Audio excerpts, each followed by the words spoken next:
आज की विदुर कक्षा में आप सभी का हार्दिक स्वागत है। आज हम जानेंगे धृतराष्ट्र ने उसके बाद क्या कहा। जब विदुर ने उनको स्पष्ट स्पष्ट बात बतानी प्रारंभ करी, तब धृतराष्ट्र ने क्या किया।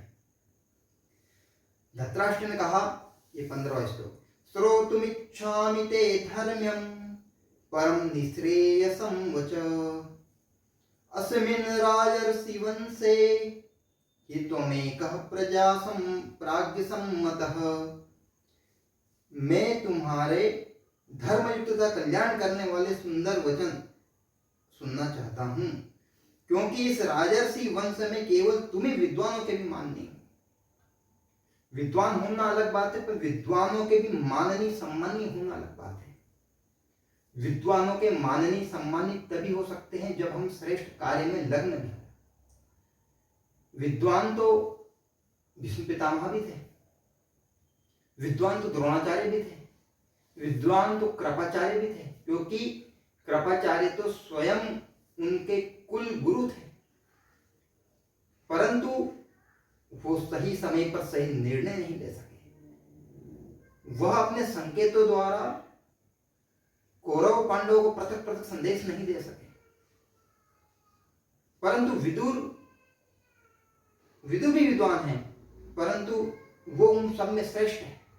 श्रेष्ठ इसलिए है क्योंकि महाभारत के युद्ध में इन सभी को कहीं ना कहीं ये मान करके कि हमने इनका नमक खाया है, अतः भाग लिया, परंतु विदुर ने नहीं लिया। इसलिए विदुर जो विद्वान है उनके भी माननीय है। अब विदुर क्या कह रहे हैं, यह बात बहुत ध्यान रखने योग्य है। ये जो बात आगे मैं कहने जा रहा हूं वह आधुनिक परिप्रेक्ष्य में भी लागू होती है, तो ध्यान से सुनना। विदुर उवाच राजा लक्षण संपन्न त्रिलोक्यस्याधिपो भवेत् प्रेष्यते प्रेषितश्चैव धृतराष्ट्र युधिष्ठिर। अर्थात महाराज धृतराष्ट्र श्रेष्ठ लक्षणों से संपन्न राजा युधिष्ठिर तीनों लोकों के स्वामी हो सकते हैं। वे आपके आज्ञाकारी थे, पर आपने उन्हें वन में भेज दिया। आज के समय में भी हम क्या कर रहे हैं, हिंदू समाज का भला कोई कर रहा था, उनको हमने अलग कर दिया।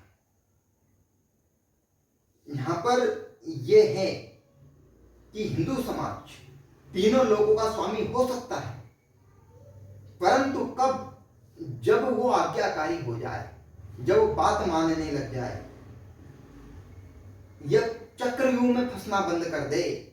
यहां पर है विदुर जी कह रहे हैं, हे धृतराष्ट्र, आपने आज्ञाकारी पुत्र को वन में भेज दिया। राष्ट्र का आज्ञाकारी पुत्र है हिंदू, और जो बिगाड़ करने वाला पुत्र है मुस्लिम। आप मुस्लिमों से सामान खरीदना बंद कर दो। सामान खरीद भी रहे हो तो विचार कर लो कि जो अत्यावश्यक हो कि अब मिल ही नहीं सकता, तो ही उनसे खरीदो। फल सब्जी उनसे खरीदना बंद कर दो, उनसे सब प्रकार सामान खरीदना बंद कर दो, तो तभी राष्ट्र का उद्धार हो सकता है। यहां पर सीधी राष्ट्र की बात आई। इंद्रप्रस्थ में भी धृतराष्ट्र ने गलत निर्णय लिया था। क्यों? क्योंकि उस समय कहा जाता था यथा राजा तथा प्रजा। इस समय भी वही स्थिति, यथा प्रजा तथा राजा। यहां पर प्रजा अपना दायित्व भूल रही है, तो प्रजा ही भुगत भी रही है, मार खा रही है, दंगे हो रहे हैं, कावड़ यात्रियों पे पत्थर फेंके जा रहे हैं, उनकी कारें जलाई जा रही है, लव जिहाद के शिकार हो रहे हैं। क्यों हो रहे हैं? इसका कारण एकमात्र है कि हमारा जो राजा है, राजा बोले तो इस समय देश के निवासी, हिंदू निवासी कहीं न कहीं मुस्लिमों के पास से सामान खरीदते हैं। उसको बंद करना होगा। ये मुस्लिम तो बड़ा अच्छा है, ये कहना बंद करना होगा। वो चाहे एक बार तेल में हाथ डाले, वो हाथ में डाल करके फिर तिल के बोरे में हाथ डाल दे, तो जितने तिल चिपकते इतनी बार भी वो हमारी, कोई हमें कहे कि ये श्रेष्ठ है, तो भी विश्वास नहीं करना, ये करना पड़ेगा। पूर्व में भी ऐसा हुआ है। आज्ञाकारी पुत्र था सरदार वल्लभ भाई पटेल, इनको प्रधानमंत्री नहीं बनाया। जवाहरलाल नेहरू को प्रधानमंत्री बना दिया, परिणाम आज हम सब भुगत रहे हैं। एक समय था धृतराष्ट्र ने बात नहीं मानी, युवराज दुर्योधन को बना दिया, संपूर्ण कुरुवंश समाप्त हो गया। आज संपूर्ण देश में आग लग रही है, तो उसका कारण ये है नेताजी सुभाष चंद्र बोस को ढूंढ ढूंढ के मारा, उसकी सुपारी विदेशों को दे दी। आप नेताजी सुभाष चंद्र बोस को मार दो, हम आपको उस समय 1 करोड़ रुपए देंगे। लाल बहादुर शास्त्री के साथ क्या हुआ था? वो भी तो देश का बालक था, मार दिया। जहां तक पीएम रिपोर्ट तक नहीं है, पोस्टमार्टम रिपोर्ट तक नहीं बनी, जहर देकर मार दिया, प्रधानमंत्री को जहर देकर मार दिया। क्योंकि हिंदू समाज को यह निर्णय लेना पड़ेगा कि हम राजा हैं और हम अब जाग चुके हैं।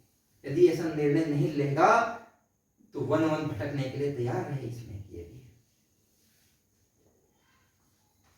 विदुर जी आगे और भी कहते हैं, विपरीतश्च त्वं भागधेयेन सम्मतः अर्चिसां प्रक्षयाश्चैव धर्मात्मा धर्म कोविदः।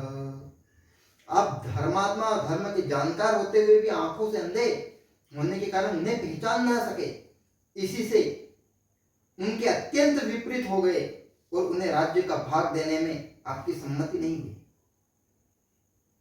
अर्थ बहुत सरल है। धर्म के जानकार सभी है, सभी को पता है कौन राष्ट्र के हित में काम करता है, कौन राष्ट्र के विरोध में तैयार करता है। राष्ट्र के हित में करने वाले को आप उठा नहीं पाए और राष्ट्र विरोधियों से आप हाथ मिलाते रहे। छोटे स्तर से लेकर बड़े स्तर तक ये विचार करना पड़ेगा। आपके परिवार में भी ऐसी घटनाएं हो सकती है, इसलिए ध्यान रखें, धर्म के अंधे ना बने, फिल गुड का एहसास नहीं करें। हमारे परिवार के 4 लोगों को बोले चलो चलने दो, नहीं, निर्णय उद्देश्य पाठ कर दो।